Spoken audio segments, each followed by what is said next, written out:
Shalom. Shalom sekali lagi jemaat yang terkasih dalam Kristus. Selamat pagi. Sebelum kita masuk dalam ibadah pada pagi hari ini, saya ingin mengajak kita semua boleh menyanyikan suatu pujian yang sungguh indah, di mana Tuhan berjanji kepada kita melalui jaminan yang mulia. Tahun 2023, kita masih di ujung tahun awal. Banyak sekali hal yang kita tidak bisa lihat apa yang terjadi di depan. Tapi satu hal yang pasti, Tuhan pasti memelihara kita semua, anak-anak Tuhan. Dalam 1 Petrus 5 ayat 7 mengatakan bagi kita bahwa jaminan yang luar biasa itu berkata demikian, serahkanlah segala kekhawatiranmu kepadanya, sebab Dia yang memelihara kamu. Tuhan sangat tahu apa yang terjadi dalam kehidupan kita, dan Dia, Yesus Kristus, tidak akan tinggal diam.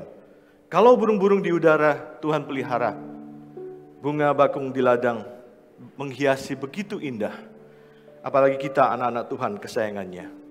Tuhan pasti pelihara dengan sempurna. Amin saudara. Amin. Tuhan tahu.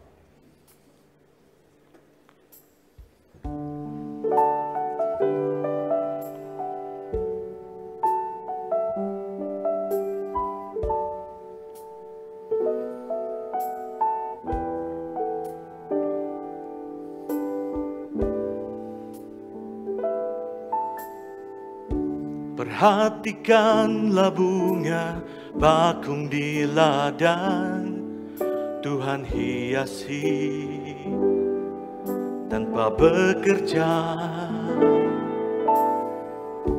Apalagi kita orang percaya, Tuhan pelihara, Tuhan cukupkan. Perhatikan burung-burung di udara, Tuhan beri makan tanpa bekerja. Apalagi kita kesayangannya, Tuhan pelihara, Tuhan sediakan. Saat kau perlu Tuhan tahu, saat kau minta Tuhan dengar, saat percaya Tuhan bekerja,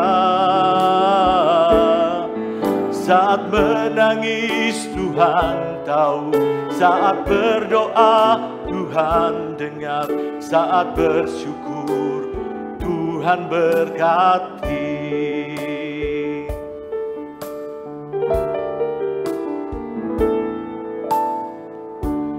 Perhatikanlah burung-burung udara, Tuhan beri makan tanpa bekerja. Apalagi kita orang percaya, Tuhan pelihara, Tuhan cukupkan. Saat kau perlu Tuhan tahu, saat kau minta Tuhan dengar, saat percaya Tuhan bekerja, saat menangis Tuhan tahu, saat berdoa Tuhan dengar, saat bersyukur Tuhan berkati. Kau Tuhan lebih dari cukup, kasih-Mu Tuhan.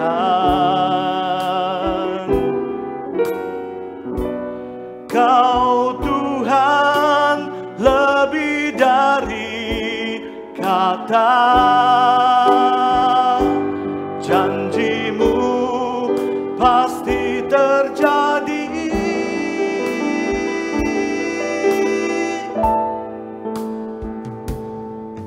Saat kau perlu Tuhan tahu, saat kau minta Tuhan dengar, saat percaya Tuhan bekerja,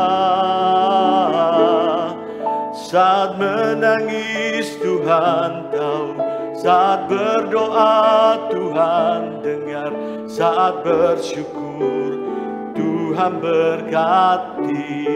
Saat bersyukur, saat bersyukur Tuhan berkati. Sekali lagi, saat bersyukur Tuhan berkati. Segala kemuliaan hanya bagi Tuhan.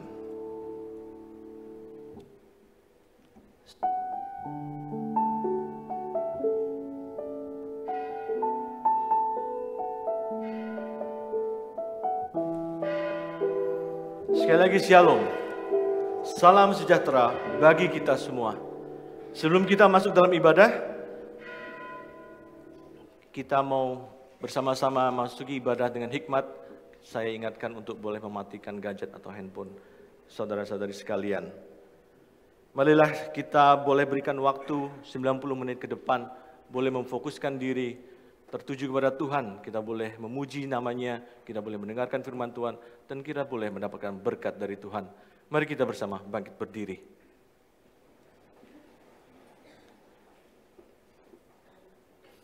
Mazmur 86 ayat 8-9 menghantarkan kita semua memenuhi panggilan ibadah dari Tuhan kita.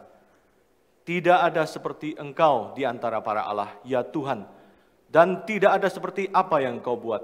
Segala bangsa yang Kau jadikan akan datang sujud menyembah di hadapan-Mu, ya Tuhan, dan akan memuliakan nama-Mu. Di kesempatan saat ini ketika Tuhan hadir di antara kita, kita nyatakan kesungguhan kita boleh memuji nama Dia. Yesus kami puja.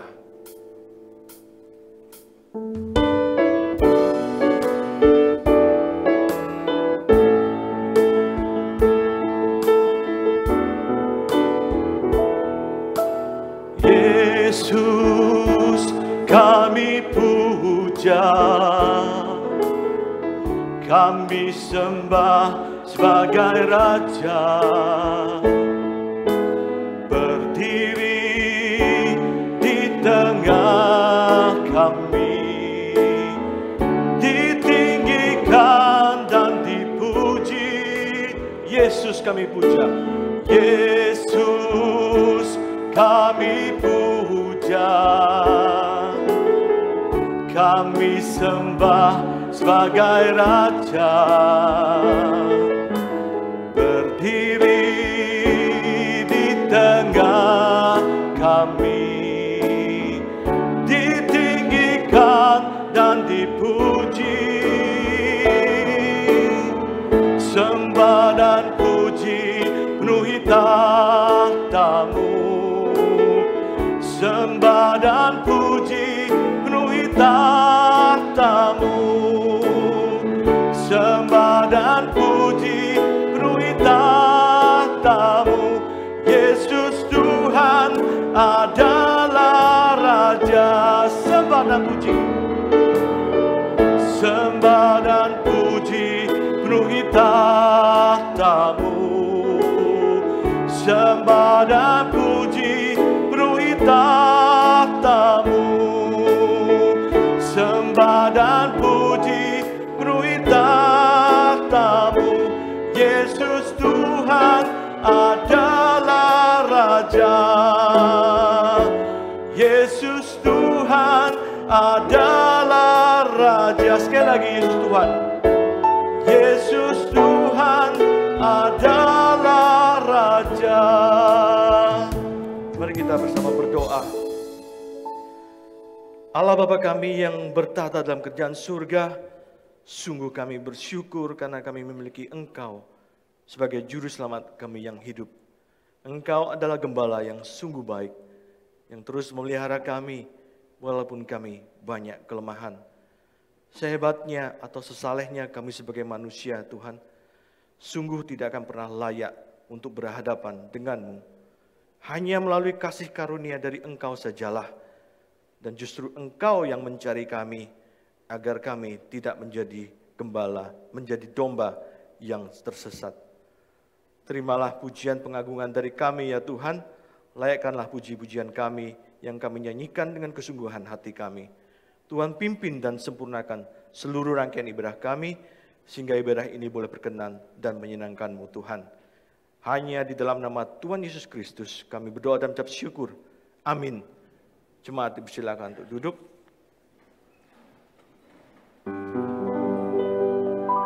I sing praises to your name, oh Lord, praises to your name, oh Lord, for your name is great and greatly to be praised.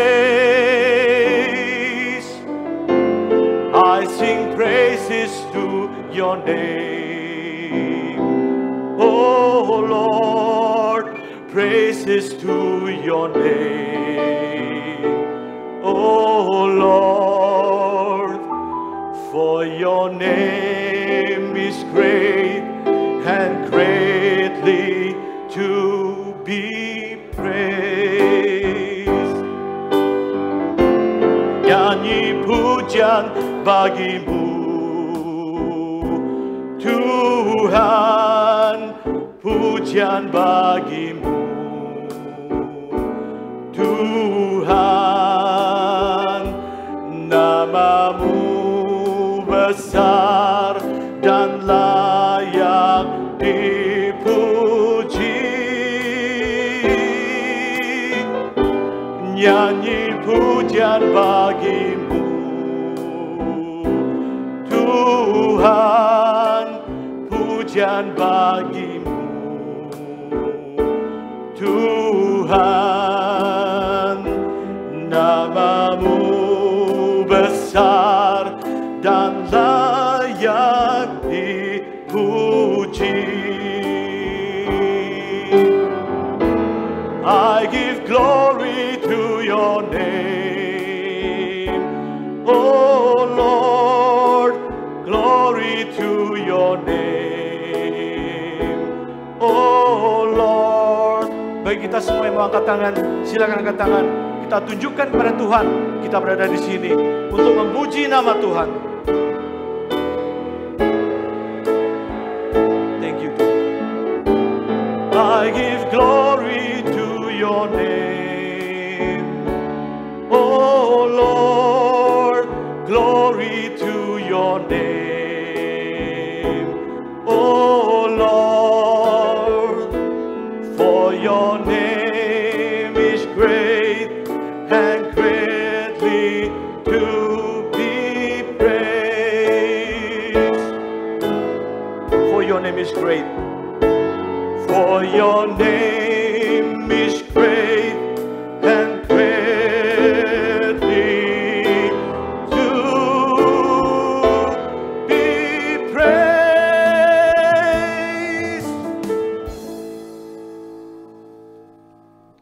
Puji syukur pada Tuhan. Sungguh mempunyai kesempatan di mana kita boleh hadir di antara Tuhan.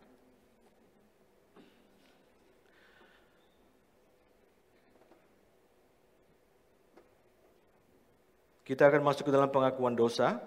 Seperti yang awal tadi saya sampaikan, Tuhan adalah gembala yang baik, yang akan mencari dan menemukan ketika kita tersesat. Maaf, sebelumnya saya ada kesalahan. Kita akan mempersilahkan paduan suara Sanctus akan melakukan persembahan pujian.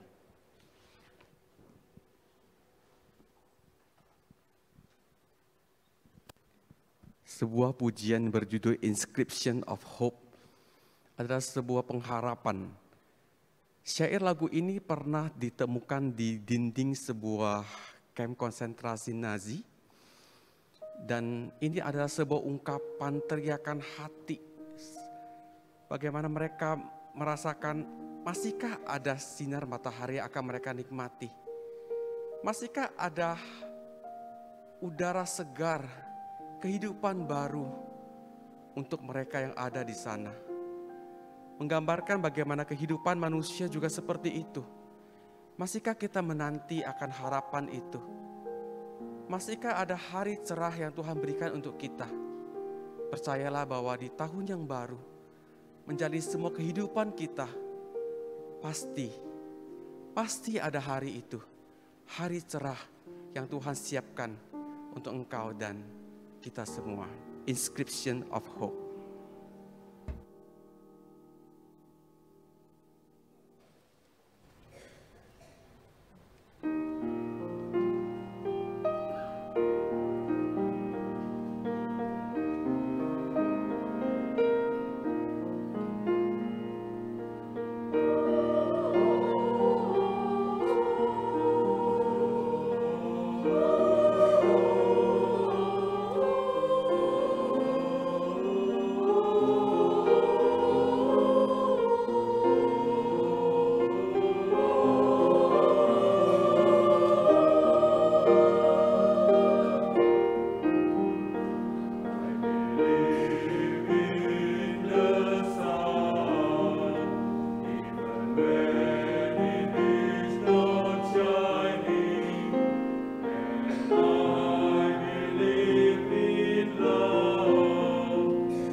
Terima kasih kepada paduan suara Sanctus yang sudah memberikan persembahan pujian, di mana sebuah lagu yang menguatkan bagi kita bahwa Tuhan ada di antara kita.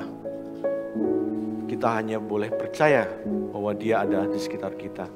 He will give you strength, seperti tadi yang ada dalam ayat, dalam bait lagu-lagu tadi. Kita akan masuk dalam pengakuan dosa. Seperti yang awal tadi saya sampaikan, Tuhan adalah gembala yang baik. Dia tidak akan membiarkan kita tersesat. Kasih karunia yang begitu besar, yang tak terbatas, justru membuat atau menanti kita untuk masuk ke dalam hati Tuhan. Dia yang mengetuk hati kita agar kita mau masuk mencari Dia. Mari kita menghadap Tuhan saat ini, mohon pengampunan dosa dengan menaikkan pujian The Savior is Waiting.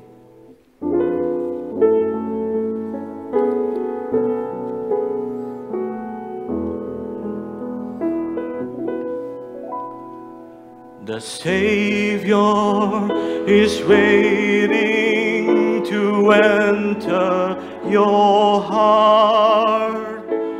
Why don't you let Him come in? There's nothing in this world to keep you apart. What is your answer to Him?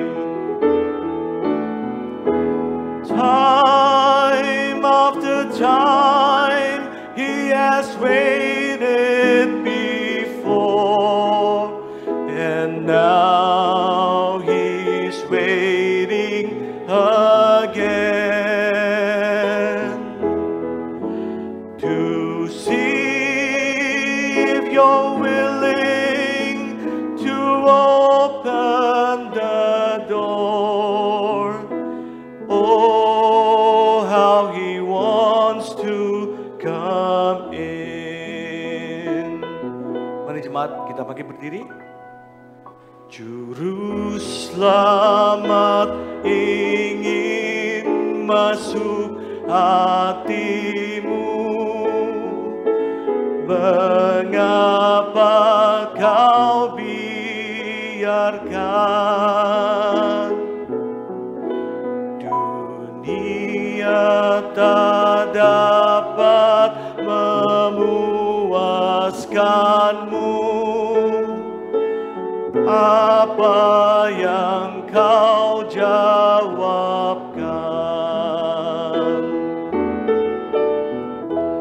Tiap waktu engkau dinantinya, sekarang ia menanti pula. Bilakah engkau membukakan hati?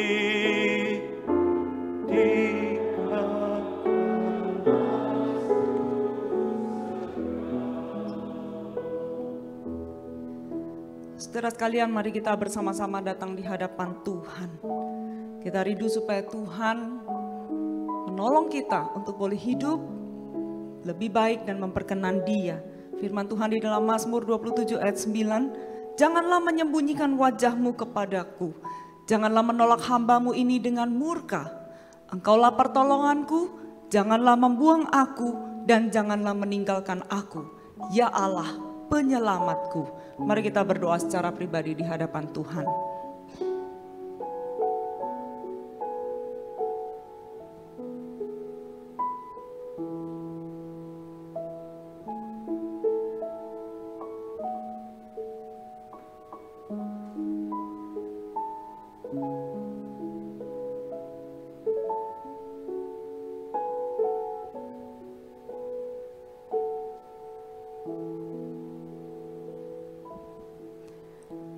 Bapa di sorga, Bapa pencipta, Engkau menciptakan kami semua adalah baik adanya.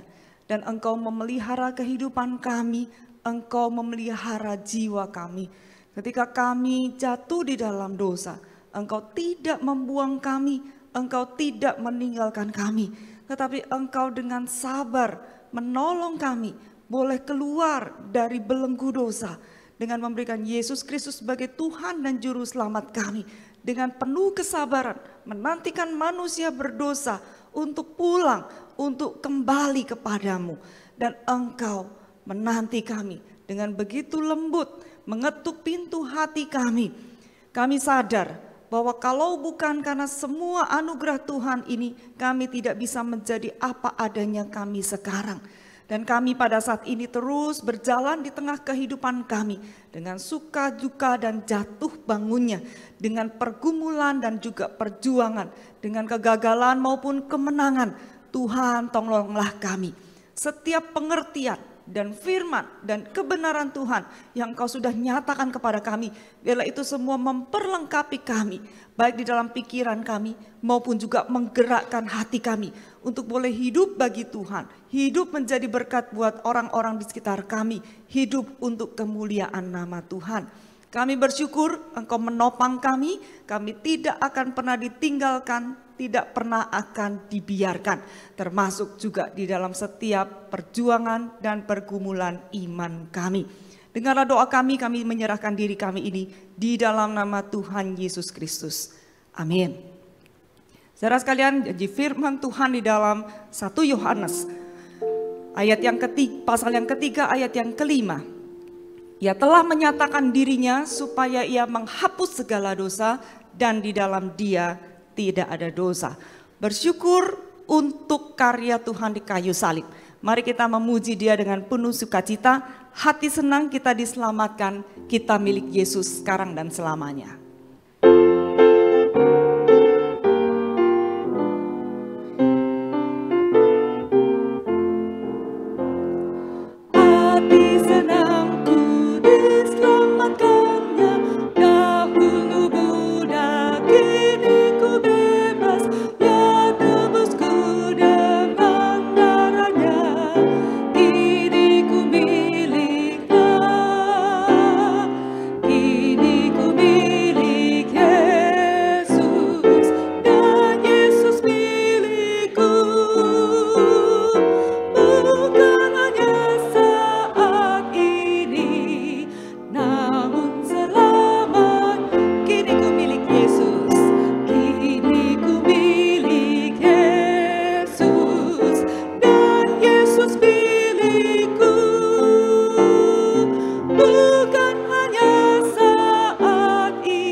Sudah diampuni, sudah ditebus, sudah dipulihkan oleh Tuhan.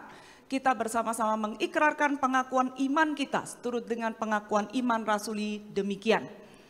Aku percaya kepada Allah, Bapa yang Maha Kuasa, Khalik langit dan bumi, dan kepada Yesus Kristus, anaknya yang tunggal Tuhan kita, yang dikandung dari Roh Kudus, lahir dari anak darah Maria, yang menderita sengsara di bawah pemerintahan Pontius Pilatus, disalibkan, mati dan dikuburkan, turun ke dalam kerajaan maut. Pada hari yang ketiga, bangkit dari antara orang mati, naik ke sorga, duduk di sebelah kanan Allah, Bapa yang Maha Kuasa. Dan dari sana Ia akan datang untuk menghakimi orang yang hidup dan yang mati. Aku percaya kepada Roh Kudus, gereja yang kudus dan am, persekutuan orang kudus, pengampunan dosa, kebangkitan tubuh dan hidup yang kekal. Amin. Jemaat dipersilakan duduk kembali. Firman Tuhan pada pagi hari ini akan disampaikan oleh Pendeta Timotius Fu.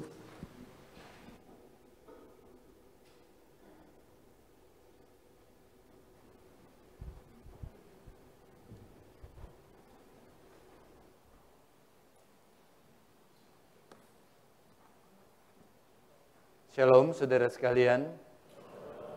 Senang sekali pada pagi ini boleh berkumpul bersama saudara di rumah Tuhan, beribadah kepada Tuhan.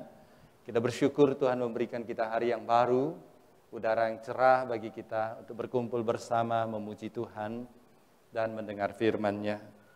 Hari ini kita akan belajar satu tema, Yesus anak domba Allah yang menanggung dosa umat manusia. Sebelum kita membaca dan merenungkan firman Tuhan, saya mengajak saudara menundukkan kepala, kita berdoa terlebih dahulu. Maha besar Allah kami yang ada di surga, kami mengucapkan syukur dan terima kasih karena kasih-Mu tak berkesudahan di dalam hidup kami. Hari ini Tuhan, Engkau memberikan kami udara yang cerah, hati yang penuh sukacita datang mencari Engkau.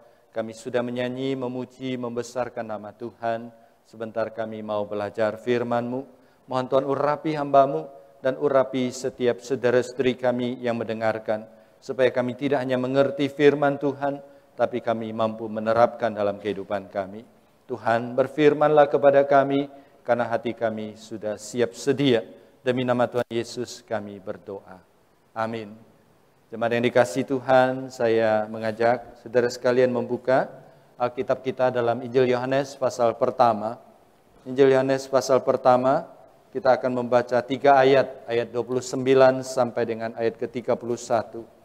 Injil Yohanes pasal pertama, ayat ke-13 sampai ayat ke-29 sampai ke-31. Injil Yohanes pasal pertama ayat 29 sampai 31.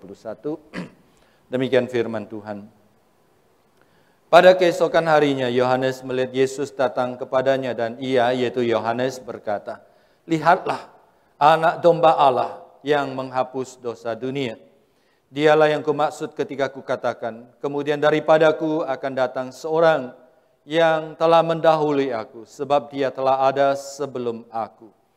Dan aku sendiri pun mula-mula tidak mengenal dia, tetapi untuk itulah aku datang dan membaptis dengan air, supaya ia dinyatakan kepada Israel." Sampai di sini, saudara sekalian, kita membaca Alkitab. Saudara, di dalam sebuah kelas sekolah minggu, seorang guru bertanya kepada murid-muridnya, "Anak-anak, bagaimana caranya supaya orang bisa masuk surga?" Anak pertama dengan cepat menjawab, "Harus percaya kepada Yesus Kristus." Anak ini pintar ya. Ini mungkin anak pendeta, saudara sekalian ya. Nah, guru ini kemudian berkata, betul, untuk masuk surga harus percaya kepada Tuhan Yesus. Tapi bukan itu yang saya maksudkan. Apa menurut kalian bagaimana caranya orang masuk surga? Anak kedua menjawab, "Harus berbuat baik." Nah, guru langsung bilang, "Salah. Kita diselamatkan bukan karena berbuat baik ya." Kemudian banyak anak memberikan jawaban lain dan tidak ada yang sesuai dengan keinginan guru. Nah, saudara sekalian, saudara tahu jawabannya? Kira-kira apa jawabannya, saudara sekalian? Ya, jawabannya untuk masuk surga orang harus mati terlebih dahulu, saudara sekalian ya. Nah, kalau tidak mati bagaimana bisa masuk surga? Nah, saudara sekalian, hari ini banyak orang mau masuk surga tapi tidak mau mati. Banyak orang percaya surga itu indah dan bahagia, tapi disuruh pergi dulu, "Jangan saya deh, kamu yang dulu ke surga." Ya. Nah, saudara sekalian, masalahnya di mana? Masalahnya, saudara sekalian, banyak orang tidak yakin. Apakah yakin, saudara, kalau satu hari dipanggil Tuhan, saudara pasti masuk surga? Apakah saudara punya keyakinan seperti ini? Saudara sekalian, seorang jemaat pernah bertanya kepada saya, "Muse, bagaimana kalau satu hari setelah mati ternyata saya menemukan diri saya berada di neraka?" Ini artinya saudara ini belum yakin betul kalau dia meninggalkan dunia ini, dia masuk surga. Memang mengerikan saudara sekalian jika kita belum yakin kita pasti masuk surga. Bagaimana dengan saudara? Sebagian saudara mungkin yakin. Tapi pertanyaan saya, apa yang menjadi dasar keyakinan saudara? Seringkali kita berkata, "Saya percaya Yesus, saya pasti masuk surga." Tapi apakah sesimpel itu, saudara sekalian? Saudara sekalian, firman Tuhan hari ini memberikan alasan yang sangat jelas kenapa percaya Yesus Kristus bisa masuk surga. Kalau saudara hari ini belum yakin, doa saya saudara sekalian supaya dengan firman Tuhan hari ini, saudara mengalami perubahan. Saudara diyakinkan dengan seyakin-yakinnya bahwa di dalam Yesus Kristus ada keselamatan.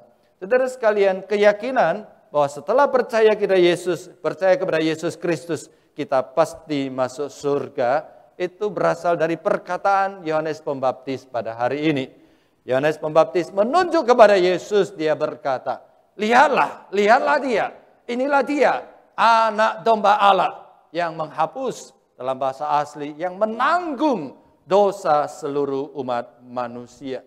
Saudara sekalian, Yesus di sini diperkenalkan sebagai anak domba Allah. Apa artinya sebenarnya anak domba Allah?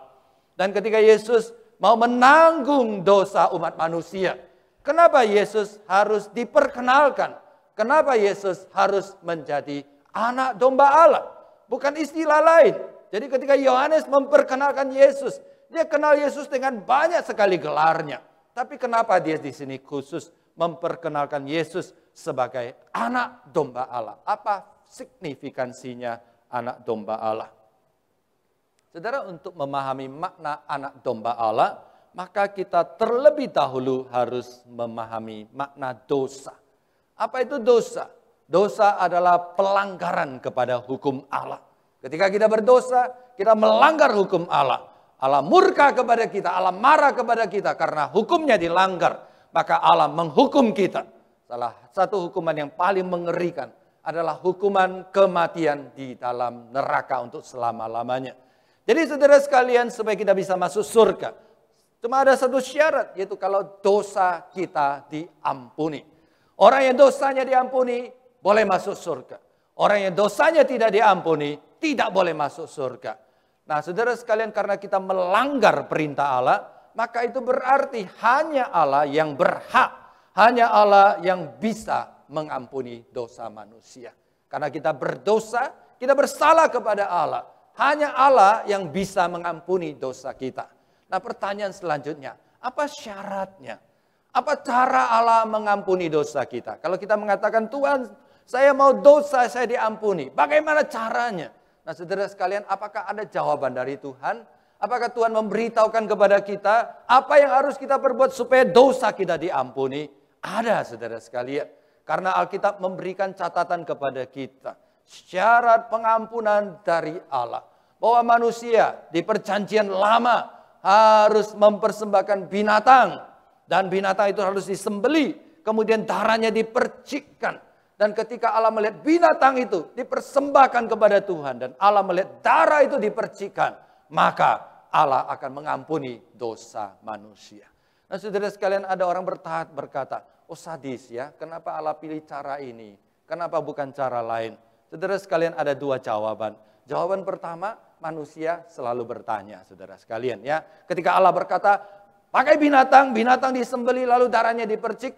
Nah, kita bertanya kenapa pakai itu? Lalu kalau Allah bilang potong pohon, bakar kepadaku, kita juga bertanya kenapa potong pohon Tuhan ya. Nah, kalau Allah bilang potong jarimu, kita juga tanya kenapa potong jari. Jadi dasar manusia itu tidak pernah puas, saudara sekalian. Tapi itu Allah yang tentukan. Yang kedua, Allah berkata harus ada darah. Karena darah biasanya melambangkan kehidupan. Jadi menunjukkan bahwa ketika kita berdosa kepada Tuhan harus dibayar dengan kehidupan. Dan Allah tidak membawa atau mengambil nyawa kita, tapi mengambil nyawa seekor binatang sebagai pengganti pengampunan dosa kita.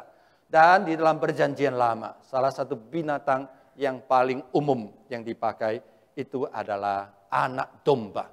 Anak domba yang tak bercacat, anak domba yang tak bernoda. Oleh sebab itu, saudara sekalian, bagi komunitas Yahudi, ketika mendengar Yohanes Pembaptis mengatakan ini anak domba, maka otomatis pikiran mereka terkonek sebagai anak domba pengampunan dosa. Bagi orang Yahudi, anak domba itu sudah sangat jelas dan mereka sangat kenal sebagai simbol pengampunan dosa. Karena anak domba sangat dekat dengan kehidupan mereka. Setiap tahun mereka merayakan Paskah. Malam itu mereka cerita, mereka membunuh nenek moyang mereka, membunuh anak domba. Dagingnya dimakan, darahnya dioleskan. Itu lambang pengampunan. Kemudian di dalam Bilangan 28 mencatat, satu hari mereka mempersembahkan 2 anak domba. Jadi setiap hari mereka mempersembahkan anak domba. Simbol pengampunan, simbol keselamatan. Dan di dalam Yesaya 53 ayat 7 mengatakan, juru selamat dari Allah, Yesus Kristus ketika dibawa ke tempat pembantaian akan seperti anak domba dibawa ke tempat pembantaian. Jadi bagi kita yang hidup zaman ini, anak domba itu tidak ada artinya apa-apa. Tapi zaman dulu ketika bangsa Israel mendengar anak domba, langsung terkonek, ini pengampunan, ini keselamatan. Sama seperti kita hari ini saudara sekalian, kalau kita kenal Google, maka kita terkonek dengan apa saudara sekalian? Informasi, betul tidak? Ya, Google sebenarnya ini ya, tapi kita dengar Google, kita tahu informasi. Ya, jadi banyak orang apa-apa cari Google. Ya, bahkan banyak orang berpikir Google itu maha tahu dan maha kuasa. Ya, lebih percaya kepada Google daripada Alkitab, saudara sekalian. Ya, lebih percaya Google daripada orang tua dan gurunya. Apapun ditanya kepada Google. Ya, banyak pertanyaan lucu kepada Google. Ya, ada satu orang bertanya, Google, istri saya galak, apa yang harus saya perbuat? Nah, tanya Google, saudara sekalian ya. Ya, kalau tanya pendeta kan ketahuan, saudara sekalian. Ada orang tanya lagi, Google, saya mau cari jodoh, apa yang harus saya buat? Ya, ada lagi yang tanya, Google, bagaimana caranya supaya saya tetap makan kenyang-kenyang, enak-enak, tapi saya tetap langsing, saudara ya. Nah, itu apa saja ditanya kepada Google. Nah, saudara, masyarakat kita hari ini ketika berbicara tentang Google, tidak ada yang tidak tahu. Semua tahu. Itu langsung terkoneksi dengan informasi. Demikian juga saudara sekalian ketika bangsa Yahudi pada waktu itu ketika Yohanes Pembaptis mengatakan anak domba Allah, maka mereka langsung terkoneksi. Mereka tahu ini adalah lambang dari keselamatan, lambang dari pengampunan. Anak domba adalah simbol pengampunan, anak domba adalah simbol keselamatan. Jadi saudara sekalian ketika mereka mendengar Yesus sebagai anak domba Allah, mereka langsung paham Yesus adalah juru selamat dunia. Yesus anak domba Allah dikorbankan untuk pengampunan dosa umat manusia.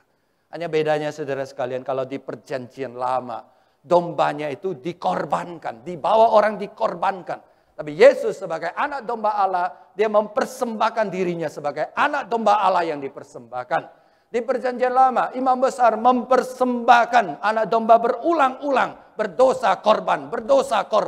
Tapi Yesus sekali saja secara kekal mempersembahkan dirinya, mempersembahkan darahnya untuk pengampunan dosa kita. Jadi saudara sekalian, ketika Yohanes Pembaptis mengatakan Yesus adalah anak domba Allah, maka Yohanes Pembaptis mengatakan di perjanjian lama anak domba hanya simbol. Sedangkan anak domba yang sesungguhnya adalah Yesus Kristus yang menghapus dosa, yang menanggung dosa umat manusia. Saudara, hal ini dipertegas dengan catatan-catatan Alkitab di perjanjian baru. Perjanjian baru dengan tegas mengatakan perjanjian lama simbol dan perjanjian baru digenapkan oleh Yesus Kristus. Yang pertama Ibrani pasal 9 ayat 22. Dan hampir segala sesuatu disucikan menurut hukum Taurat dengan darah. Tanpa penumpahan darah tidak ada pengampunan. Alkitab dengan jelas mengatakan syarat Allah mengampuni manusia harus ada penumpahan darah. Nah saudara sekalian, itulah sebabnya saudara sekalian, kalau kita percaya kepada darah Yesus Kristus, kita bisa diselamatkan karena itu syarat yang Allah berikan kepada kita. Kemudian ayat ke-24 berkata kepada kita, sebab Kristus bukan masuk ke dalam tempat kudus buatan tangan manusia. Imam besar membawa kambing, membawa domba, dibawa ke gedung pertemuan, kemah pertemuan, ke bait suci. Itu buatan manusia, tapi Yesus dia membawa dirinya masuk ke surga. Dikatakan bahwa kemah suci merupakan gambaran, simbol saja yang akan datang. Yaitu Yesus sendiri yang mempersembahkan dirinya masuk ke hadirat Allah, mempersembahkan dirinya kepada Allah. Ayat ke-25. Dan Yesus bukan masuk berulang-ulang untuk mempersembahkan dirinya. Imam besar masuk berulang-ulang dan dia bukan imam besar, bukan mempersembahkan darahnya sendiri, tapi Yesus mempersembahkan darahnya sendiri. Ayat 28. Demikian pula Kristus hanya satu kali. Yesus cukup satu kali. Dia bukan mempersembahkan darah hewan, tapi dia mempersembahkan dirinya. Dia mempersembahkan darahnya. Dia adalah darah anak domba Allah. Simbol di perjanjian lama dikenapi oleh Yesus Kristus di perjanjian baru. Kemudian satu ayat lagi, 1 Petrus pasal 1 ayat 18-19. Kita diselamatkan. Kita ditebus. Kita ditanggung dosanya bukan dengan emas, bukan dengan perak, bukan dengan barang berharga. Kita ditebus dengan darah yang mahal, yaitu darah Yesus Kristus. Yang sama seperti apa, saudara sekalian? Seperti darah anak domba. Jadi saudara sekalian, Alkitab Perjanjian Baru dengan tegas mengajarkan bahwa memang Allah di Perjanjian Lama memberikan simbol.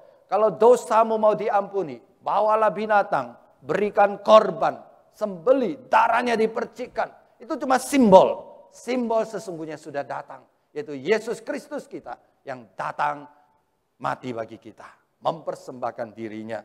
Nah, saudara sekalian, dalam bedanya di dalam Perjanjian Lama dan Perjanjian Baru, Yesus adalah Allah sendiri yang datang, bukan domba yang dipaksa untuk disembeli.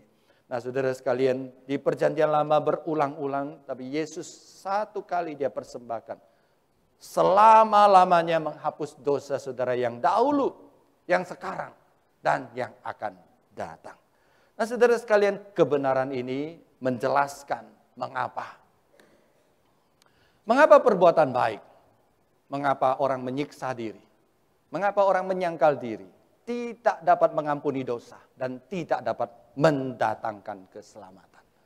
Hari ini banyak orang berkata, kalau saya berbuat baik saya bisa selamat. Kalau saya menyiksa diri saya bisa selamat. Saudara sekalian, ayat Alkitab ini dengan tegas mengatakan, perbuatan baik tidak bisa menyelamatkan. Menyiksa diri, menyangkal diri, apapun yang kita buat, itu tidak bisa menyelamatkan. Karena bukan itu yang dituntut Allah. Karena yang dituntut Allah adalah darah anak domba. Dan darah anak domba yang sesungguhnya adalah Yesus Kristus. Jadi kenapa hanya Yesus yang bisa menyelamatkan? Karena hanya Yesus yang adalah darah anak domba Allah. Sama seperti saudara sekalian, ya kita sering naik pesawat. Saudara, syarat naik pesawat apa? Ya, syarat naik pesawat cuma satu. Saudara punya boarding pass, ya. Siapapun saudara kalau tidak punya boarding pass, saudara tidak bisa masuk, betul tidak? Nah, saudara mau masuk pesawat, saudara tidak punya boarding pass. Saudara bilang, saya bawa emas 1 ton nih. Nggak bisa ya, 1 kilo lah saudara sekalian ya. Saya bawa emas 1 kilo, nggak bisa saudara sekalian. Ya, saya punya uang triliunan, bisa beli pesawat, kamu tetap tidak bisa masuk saudara sekalian. Jadi syaratnya cuma satu, jelas, boarding pass. Jadi boarding pass kita untuk masuk surga, kata Yesus, kata Alkitab adalah diampuni dosamu. Bagaimana cara pengampunan dosa? Allah menetapkan bahwa kita percaya kepada Yesus Kristus, mengandalkan darah yang tercurah, dosa kita diampuni. Jadi saudara sekalian, untuk pengampunan dosa yang dituntut Allah adalah penumpahan darah anak domba. Sebaik apapun perbuatan kita, tidak bisa menyelamatkan kita. Sesaleh apapun kehidupan kita, tidak menyelamatkan kita. Sekuat apapun kita menyiksa diri kita, itu tidak bisa mengampuni dosa kita. Karena itu bukan tuntutan Allah. Saudara, hal ini tidak berarti bahwa kita tidak perlu berbuat baik. Nah, di sini kita melihat perbedaan konsep berbuat baik orang Kristen dengan orang non-Kristen. Orang Kristen, Alkitab mengajarkan bahwa kita berbuat baik bukan supaya kita diselamatkan. Jadi perbuatan baik itu bukan syarat keselamatan kita. Kita berbuat baik karena kita sudah diselamatkan. Jadi perbuatan baik itu adalah buah keselamatan kita. Bahasa lain adalah kita diselamatkan untuk berbuat baik. Bukan kita berbuat baik untuk diselamatkan. Kita berbuat baik, kita diselamatkan. Dan kita buktikan keselamatan kita dengan berbuat baik. Saudara sekalian, berdasarkan pengajaran di atas, maka hari ini kita mendapatkan 2 aplikasi yang sangat penting. Aplikasi pertama, saudara sekalian, karena kita percaya kepada Yesus Kristus, karena darah Kristus yang menyelamatkan kita, maka keselamatan kita di dalam Kristus adalah pasti. Apapun yang terjadi di dalam kehidupan kita, apapun yang kita perbuat, itu tidak menambah keselamatan kita. Dan apapun yang terjadi tidak mengurangi keselamatan kita. Karena keselamatan kita sudah genap, sudah pasti di dalam Yesus Kristus. Saudara, keselamatan kita itu adalah atas inisiatif Allah. Ketika manusia jatuh ke dalam dosa, manusia mati secara total. Tetapi Allah dalam inisiatifnya membuka satu jalan menyelamatkan kita. Allah berinisiatif, Allah menentukan caranya, yaitu dengan penumpahan darah. Kemudian karena manusia tidak mampu memenuhi tuntutan Allah, Allah sendiri yang membuka jalan dengan mengutus Yesus datang ke dalam dunia, menjadi anak domba Allah, mati bagi kita di kayu salib. Oleh sebab itu saudara sekalian, karena keselamatan kita ditentukan oleh Allah, maka tidak ada yang bisa mengubah keselamatan kita. Ya, kita sering mendengar orang berkata demikian. Sekali kita selamat, maka selamanya kita selamat. Sekali kita diselamatkan Allah, maka Allah pasti selama-lamanya menyelamatkan kita. Saudara, keselamatan kita itu tidak seperti lampu sein. Saudara tahu lampu sein ya? Lampu sein itu hidup mati, saudara sekalian ya. Kalau keselamatan kita iya tidak, itu artinya kita tidak selamat, saudara sekalian. Keselamatan kita itu pasti karena Tuhan yang menjamin. Tidak ada yang menambah dan tidak perlu dikurangi. Ada orang suka mengilustrasikan dengan dua tangan. Saudara, kalau tangan kiri saya itu melambangkan manusia jatuh ke dalam dosa, tenggelam di dalam dosa, menuju kepada kematian.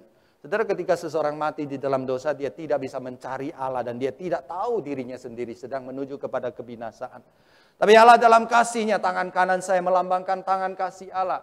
Tangan kasih Allah datang menjamah kita. Saudara sekalian, kasih Allah ada di samping kita, kita pun tidak bisa menangkapnya. Jadi ketika kita diselamatkan, bukan kita pilih Allah, bukan kita tangkap Allah. Tapi Allah di dalam kemahakuasaannya dan dalam kasih-Nya menangkap kita.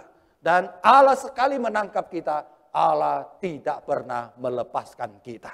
Jadi saudara sekalian, kalau keselamatan adalah saya memilih Allah, saya menangkap Allah, maka satu hari saya bisa kecewa kepada Allah, saya bisa lepaskan. Dan keselamatan saya bisa hilang. Tapi Allah yang menangkap saya, maka selamanya saya aman di dalam Tuhan. Dan sekali saya selamat, tetap selama-lamanya selamat. Saudara, berbicara sampai di sini saya tahu, ya banyak jemaat mengatakan ada satu paradoksi di dalam kehidupan, dalam pikirannya. Wah, kalau begitu jadi orang Kristen enak ya. Ya, apapun yang terjadi tidak mempengaruhi keselamatan kita, tidak menambah, tidak mengurangi keselamatan kita. Oleh sebab itu mari kita berbuat dosa. Ya, mari kita berbuat dosa. Rasul Paulus di dalam surat Roma pasal ke-5, dia tutup dengan satu kalimat. Dosa manusia besar, anugerah Allah besar.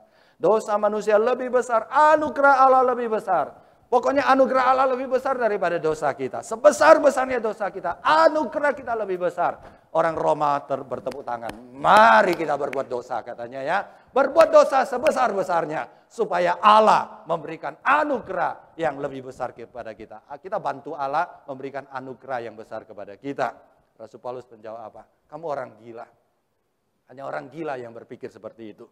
Nah saudara sekalian, tidak berarti ya kita punya kepastian selamat, maka kita punya lisensi untuk berbuat dosa. Memang benar saudara sekalian, dosa tidak bisa mempengaruhi keselamatan kekal kita. Tapi dosa selalu membawa dampak dan membawa hukuman, membawa akibat bagi kehidupan kita di atas bumi ini. Dosa memang tidak mempengaruhi keselamatan kekal kita. Tapi dosa membuat kita hidup sengsara di atas bumi ini. Oleh sebab itu kita tetap harus melawan dosa. Ya, ada ilustrasi berkata seperti ini. Ada seorang anak suka berbuat salah. Dia berbuat salah, dia minta ampun kepada papanya. Pa, minta maaf, papanya maafkan. Dia berbuat salah lagi, pa, minta maaf, papanya maafkan lagi. Nah, akhirnya papanya bilang, ya, lain kali kamu berbuat dosa, berbuat salah, tidak perlu minta maaf kepada papa. Kamu cukup ambil satu paku, ya di sana ada papan. Kamu kalau berbuat salah, kamu paku di sana. Kalau kamu menyesal minta maaf, cabut aja pakunya, sudah selesai. Gampang ya katanya ya. Dia berbuat salah, dia berbohong, dia paku, ya. Besoknya dia cabut, ya. Dia berbuat salah lagi, dia malas tidak kerja PR, dia paku, ya. Lalu dia cabut lagi. Enak saudara sekalian, tapi setelah seminggu dia lihat papannya penuh dengan bekas-bekas paku. Memang diampuni saudara sekalian, tapi bekasnya, dampaknya masih terasa. Saudara sekalian, kita tidak boleh bermain-main dengan dosa, karena dosa bisa menghancurkan kehidupan kita di atas bumi ini. Dosa membuat kita sengsara dan seringkali saudara sekalian, yang menyedihkan adalah dosa tidak hanya menyengsarakan diri kita, tapi membawa dampak sengsara kepada orang-orang sekitar yang hidup dekat dengan kita. Oleh sebab itu, meskipun dosa tidak mempengaruhi keselamatan kita. Tapi sebagai anak Tuhan, kita harus hidup di dalam keselamatan. Artinya hidup dengan berjuang melawan dosa dan memuliakan Allah. Yang kedua, saudara sekalian, aplikasi apa yang kita dapatkan? Yang kedua adalah bahwa keselamatan kita itu adalah berdasarkan fakta. Keselamatan kita itu bukan berdasarkan perasaan.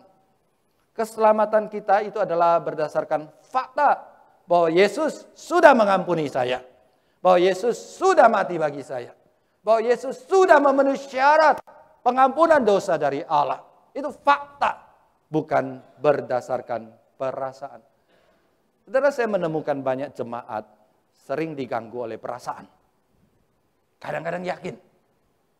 Ketika hidupnya dekat dengan Allah, dia merasa yakin. Wah, saya yakin pasti masuk surga ya. Tapi kadang-kadang bisa tidak yakin, bisa ragu, saudara sekalian. Khususnya ketika kita merasa diri kita jauh dari Tuhan. Khususnya kita merasa malas beribadah.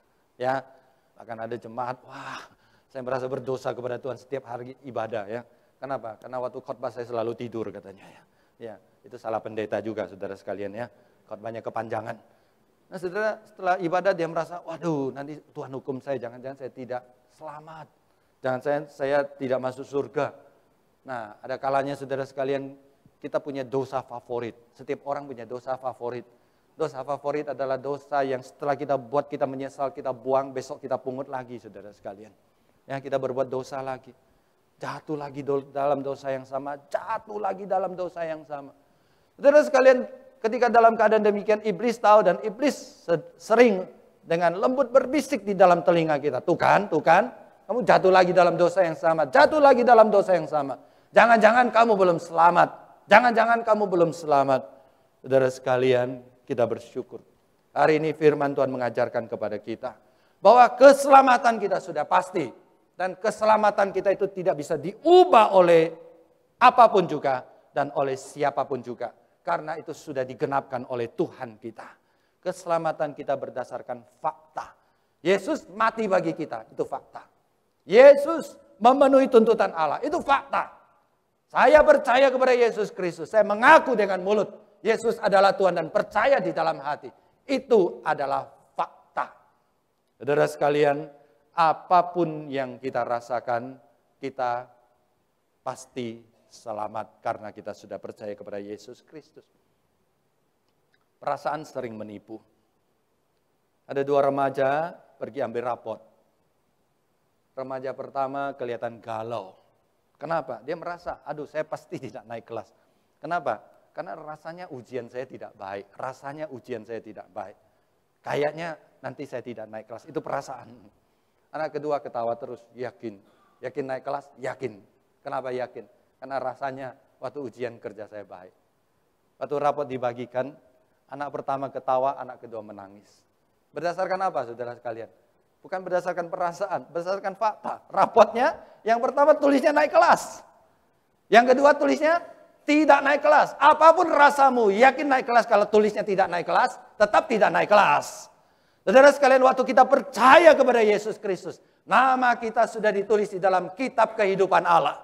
Nama saudara dan saya, waktu kita percaya kepada Yesus Kristus, sudah ditulis di dalam kitab kehidupan Allah. Dan tidak ada seorang pun yang bisa menghapus, dan tidak ada seorang pun bisa mengubahnya. Saudara, itu fakta. Oleh sebab itu, seperti gambar. Ya, ini lokomotif iman kita itu jangan dipimpin oleh perasaan, tapi dipimpin oleh iman kepada Yesus Kristus. Baru fakta Yesus mati bagi kita. Baru perasaan. Saudara, banyak orang hidupnya dipimpin oleh perasaan. Oleh sebab itu, saudara sekalian, hari ini jangan lagi kita diombang-ambingkan oleh perasaan. Apapun yang terjadi, kenyataan firman Tuhan memberikan jaminan. Yesus anak domba Allah. Dia memenuhi syarat, mempersembahkan diri kepada Tuhan. Tuhan terima dan Tuhan mengampuni dosa saudara dan saya. Sebagai penutup, saudara sekalian, saya bertanya, apakah saudara yakin masuk surga? Saudara harus yakin, saudara sekalian ya. Yakin? Amin. Kenapa amin? Karena ya sudah ditebus oleh anak domba Allah. Kalau kita sudah yakin, mari kita hidup di dalam keselamatan. Berjuang untuk memuliakan Tuhan dan menjadi berkat bagi sesama. Dan kalau kita sudah yakin, maka kita lihat di luar masih banyak orang belum percaya. Tugas kita untuk mengabarkan Injil, keselamatan ini kepada mereka. Mereka itu berusaha. Kalau bicara saleh, banyak orang jauh lebih saleh dari orang Kristen. Berbuat baik, banyak orang berbuat baik jauh lebih baik daripada orang Kristen. Tapi bukan itu yang dituntut Tuhan untuk selamat. Selamat dulu baru saleh. Selamat dulu baru berbuat kebaikan. Tuhan memberkati kita, mari kita berdoa.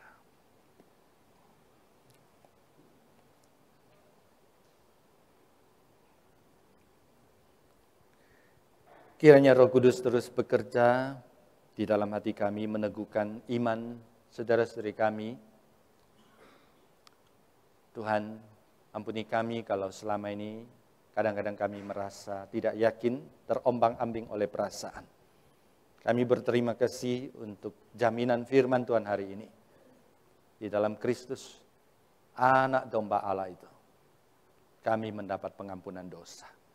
Karena Kristus memenuhi tuntutan Allah, mempersembahkan dirinya, mempersembahkan darahnya, demi saya, demi saudara-saudara semua. Kami yang percaya sudah mendapat pengampunan dosa. Terima kasih Tuhan, ajar kami untuk hidup memuliakan nama Tuhan, menjadi berkat bagi sesama. Demi nama Tuhan Yesus kami berdoa. Amin.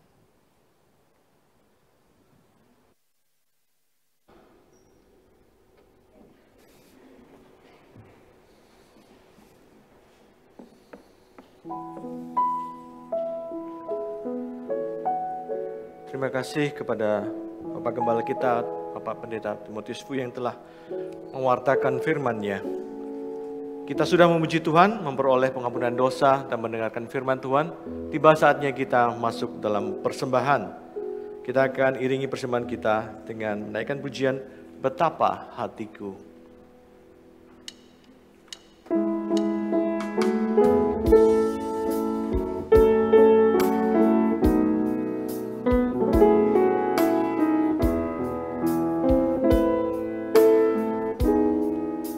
Betapa hatiku berterima kasih Yesus, Kau mengasihiku, Kau memilikiku. Hanya ini Tuhan persembahanku, segenap hidupku, jiwa dan ragaku. Sebab tak ku miliki harta kekayaan yang cukup berarti untuk ku persembahkan. Hanya ini Tuhan permohonanku, terimalah Tuhan persembahanku. Pakailah hidupku sebagai alatmu seumur hidupku. Mari kita bagi berdiri, kita nyanyikan referensi. Hanya ini Tuhan persembahanku, segenap hidupku, jiwa dan ragaku. Sebab tak ku miliki harta kekayaan yang cukup berarti untuk ku persembahkan.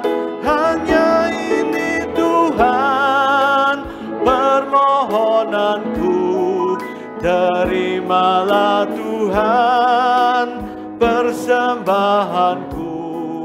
Pakailah hidupku sebagai alatmu seumur hidupku.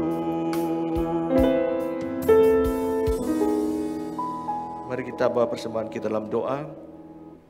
Ya Bapa, terima kasih atas segala berkat dan kasih-Mu yang telah Engkau nyatakan bagi jemaat-Mu di tempat ini. Terima kasih atas firman yang telah Kau berikan kepada kami melalui perwataan hamba-Mu, yaitu keselamatan kita umat manusia yang sudah digenapi di dalam Kristus secara pasti.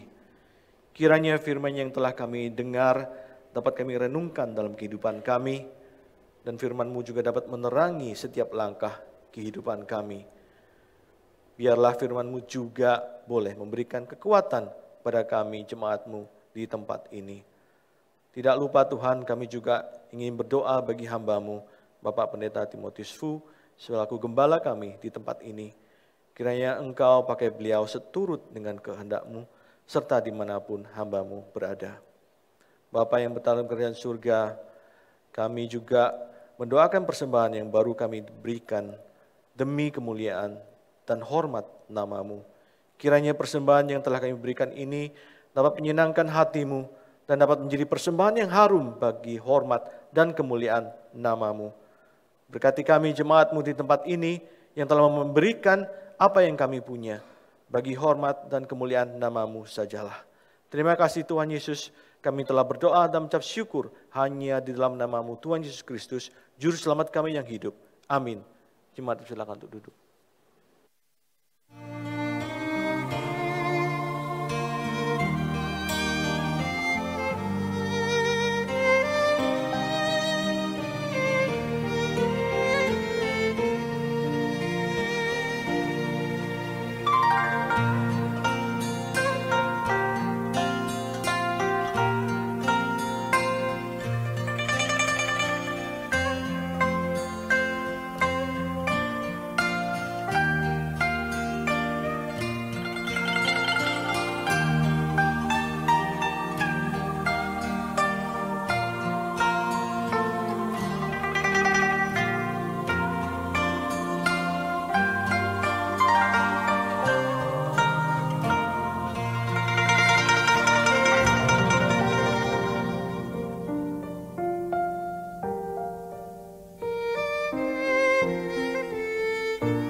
Sekali lagi, shalom saudara sekalian.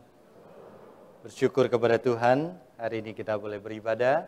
Terima kasih kepada rekan-rekan yang melayani. Ya, hari ini boleh bersama-sama beribadah dengan lebay kepada Tuhan. Saya ingin menyambut saudara kalau ada yang pertama kali beribadah di GKY Puri Indah. Di sebelah kanan saya kalau ada jemaat yang pertama kali beribadah boleh berdiri, memperkenalkan diri.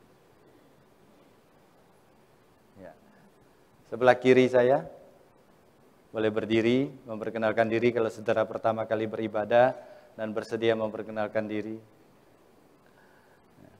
Tidak ada ya. Di atas apakah ada? Di balkon boleh berdiri. Baik, saya undang semua jemaat berdiri dan memberi salam kepada saudara kiri kanan depan belakang. Ya.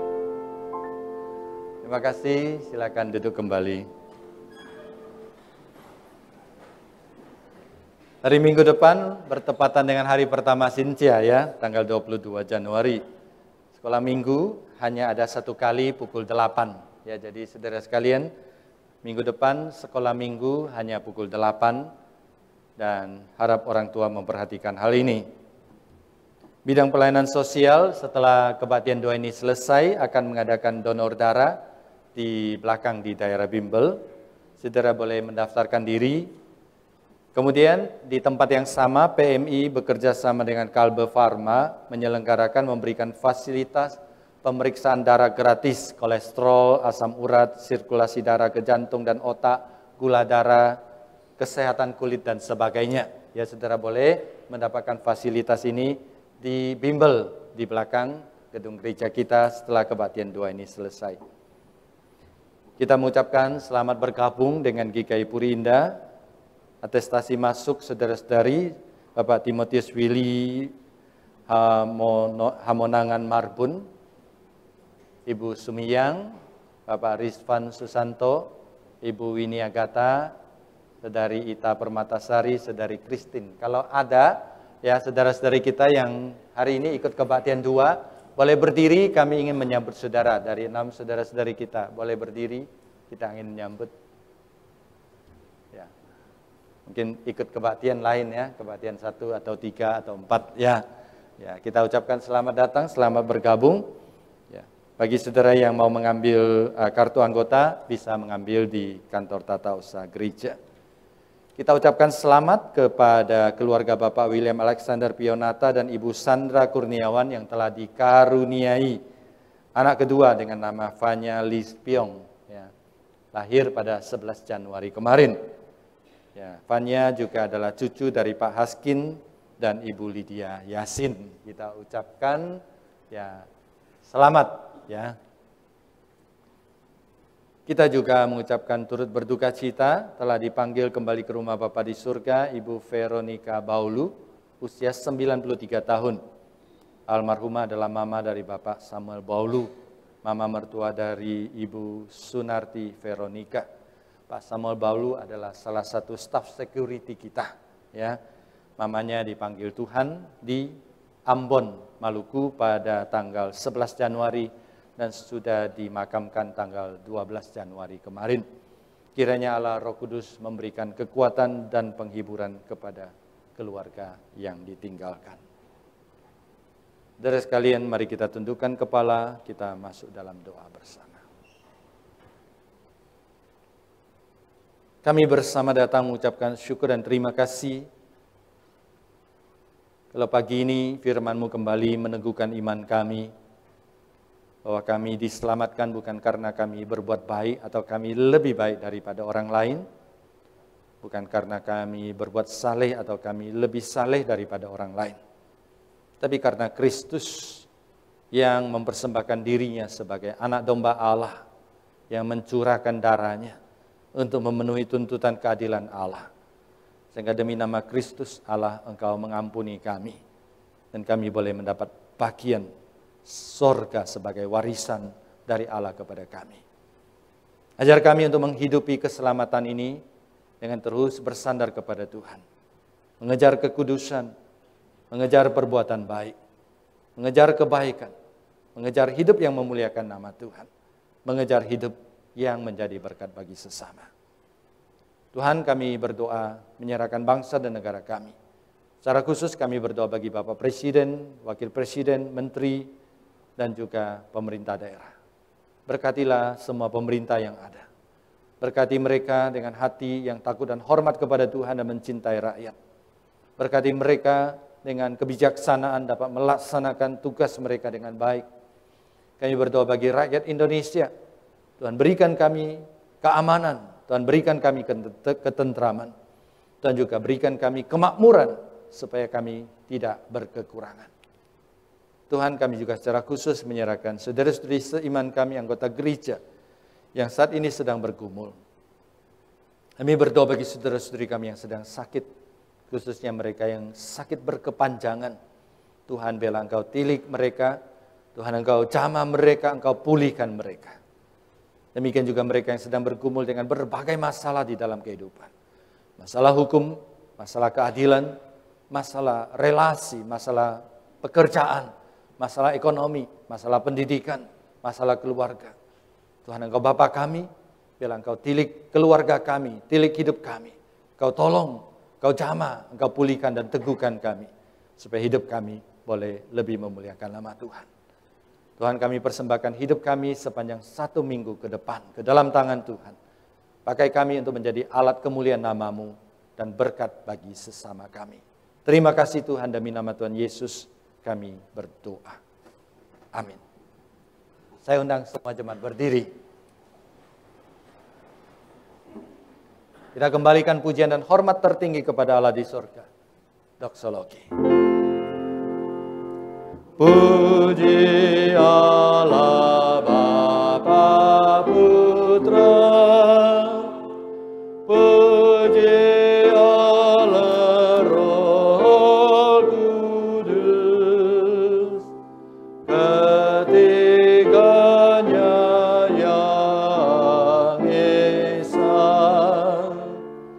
pohon selamat sumber berkat. Amin.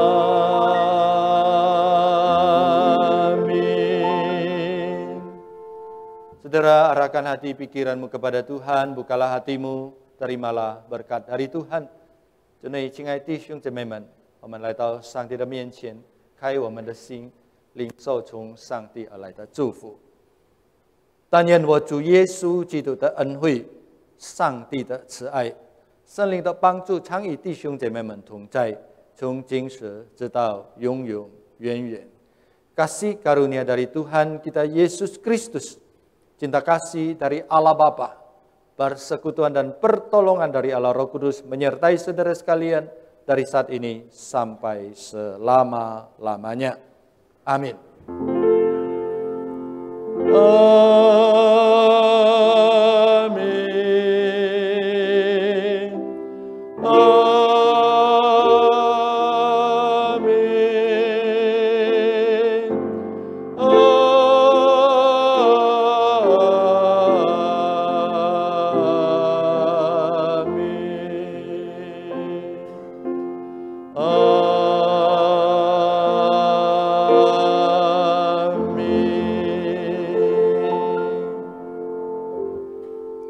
Silakan duduk, kebaktian kita selesai. Saat teduh, Tuhan memberkati saudara sekalian.